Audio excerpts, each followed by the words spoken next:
ஆதியிலே தேவன் மனுஷனுக்கு ஆளுகையின் அதிகாரத்தை கொடுத்திருக்கிறார். ஆளுகையின் அதிகாரம், எல்லாம் ஆளுகையின் அதிகாரம்.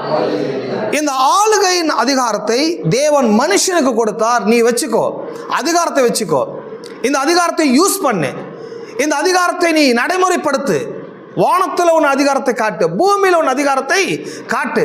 இந்த பூமிக்கு நீ தான் ஓனர், இந்த பூமிக்கு நீ தான் இன்சார்ஜ், இந்த பூமியில நீ தான் மேனேஜர். இந்த பூமியில எது ஒன்று நடந்தாலும் உன் மூலமாக தான் நடக்கணும். என்ன நடந்தாலும் அதுக்கு நீ தான் பொறுப்பு. ஸோ பூமியில நீ ரொம்ப முக்கியமானவன். இந்த பூமி உனக்காக படைச்சிருக்கிறேன். இந்த பூமியில என்னை போல உன்னை வச்சிருக்கிறேன். நான் இருந்தால் எப்படி இந்த ரூல் பண்ணுவேன் இந்த பூமியில நீ என்ன மாதிரி என்னுடைய ரெப்ரசன்டேட்டிவாக இருந்து, என்னுடைய சாயலாய், என்னுடைய ரூபமாக இருந்து, என்னுடைய சிருஷ்டிப்பாக இருந்து இந்த உலகத்தை நீ என்ன செய்? ஆளுகை செய்.